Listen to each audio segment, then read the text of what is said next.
Asia and Expanding Gateway. We're going to expand and continue on with the principle of polarity. Okay, we're going to show how that's represented on the star map. We can observe that for ourselves, right? The principle of polarity. And this is number 4. Okay, has to do with number 4 energies, and you can correlate all those energies to this. Everything is dual. Okay, everything has poles. Everything has its pair of opposites. Like and unlike are the same. Opposites are identical in nature, right? But different in degree. Different on the pole, on the spectrum. Extremes meet. All truths are but half truths, right? Because you need both of the poles. You can have just one half, but it's not beneficial, okay, to have just one half. Especially when it comes to information. Opposites are identical in nature, but different in degree. Extremes meet. All truths are but half-truths. All paradoxes may be reconciled, okay? Paradox is opposite sides of the poles, just depending on what you're observing. Everything has a feminine and masculine. That's also a representative of the poles. You can represent poles in many different ways, so much to where we have now poles, the North Pole and the South Pole. It's the manifestation of those energies, or however you want to perceive those things. But poles are an energy source. It's mentally, physically, and spiritually, emotionally. So we can see those things in those realm of realities or dimensions or what is it called? Existences. Okay. The Kybalion. This principle embodies the truth that everything is dual, right? Okay. Everything has two poles. Everything has its pair of opposites, all of which were old Hermetic axioms. Axioms is just another form of paradoxes, but just carries different energies, a different identification or definition. It explains the old paradoxes that have perplexed so many, which have been stated as follows. Thesis and antithesis are differing only in degree. The pairs of opposites may be reconciled, okay? Reconciled, that's just another way of coming to a complete observation, judgment, balanced, right? Reconcile also indicates balance. Paradox and axiom. Antithesis and what is the word? Thesis and antithesis. And then what was the ones I was just using? Analogy and what? I forgot what the dang word is. That's how I know I'm getting tired.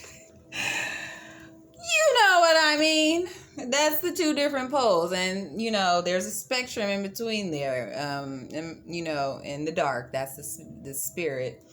How the spirit wants to express itself. But you feel me? Do we need to see that on the star map? How there are a pair of opposites, right?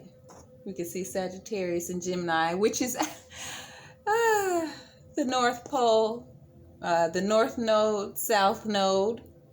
I guess North Pole, South Pole. Yeah, because the negative, and then the positive, daytime, nighttime. Okay, so masculine, feminine. Okay, two different poles. That's pretty self-explanatory. Number 5 energy. Okay, that's how we can correlate all those energies within the number 5 to this principle, this founding principle, the principle of rhythm. Everything flows out and in. Everything has its tides, right? All things rise and fall. The pendulum swings, manifests in everything. The measure of the swing to the right is the measure of the swing to the left. Rhythm compensates. The Kybalion. This principle embodies the truth that in everything there is manifested a measured motion. Okay, measuring is a way that a tool that we use in science, which science is built upon measurement, right? This is a form of measurement, okay? But you have to be able to perceive it that way, because each of these different aspects, angles, are forms of measurement. A cycle, time, is a form of measurement.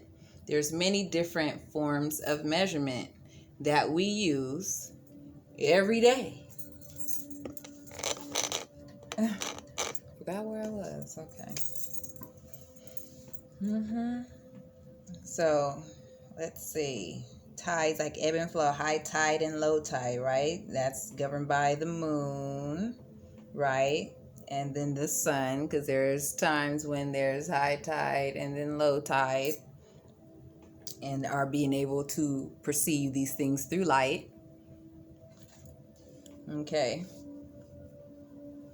There's always an action and reaction, an advance and a retreat, a rising and a sinking. This is in the affairs of the universe, suns, worlds, men, animals, mind, energy, and matter. This law is manifest in the creation and destruction of worlds. So everything has its time, and whatever goes up will eventually come down, right? Unless there's some form of interruption or prolonging. That's where manipulation magic comes into play, when you are able to manipulate these things, because there's things that we do here to extend time into something, right? We do that every day. The rise and the fall of nations, okay, because nations do rise and fall. You can look in his many stories and see the many rising and falling of nation, depending on time periods, okay, time cycles. Okay, rise and fall in nations and life of all things, and finally in the mental states of man. In the mental states, yes, there is a flow, a rise and a fall, and it is with this latter that the Hermetics find the understanding of the principle most important. The Hermeticists grasp this principle, finding its universal application, and have also discovered certain means to overcome its effects in themselves by the use of the appropriate formulas and methods. Mathematics, science, formulas and methods, experimentation. We are a form of experimentation. I'll give you an example. I need to go see if my clothes are done yet in that dryer.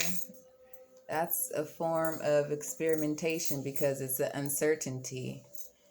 So I believe that they're done, but I'm not going to be satisfied in belief until I actually know, right? So I can know how to make a judgment on what I should do next. That's just an everyday example, but I'm just showing you how simplistic it is that we do in our everyday lives based off of this principle, and how I can schedule time, manipulate this flow, or this what are we on?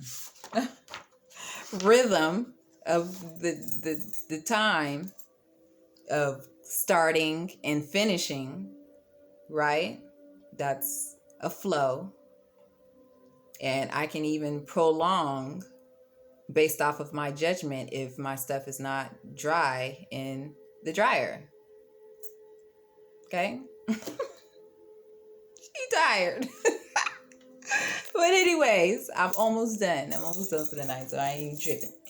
But that's a way of identifying and defining those energies of the principle of rhythm and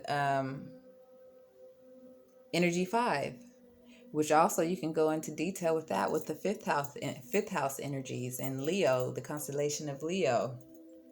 I mean, this is a different passageways, doorways to understanding information in which sciences are built upon. Okay.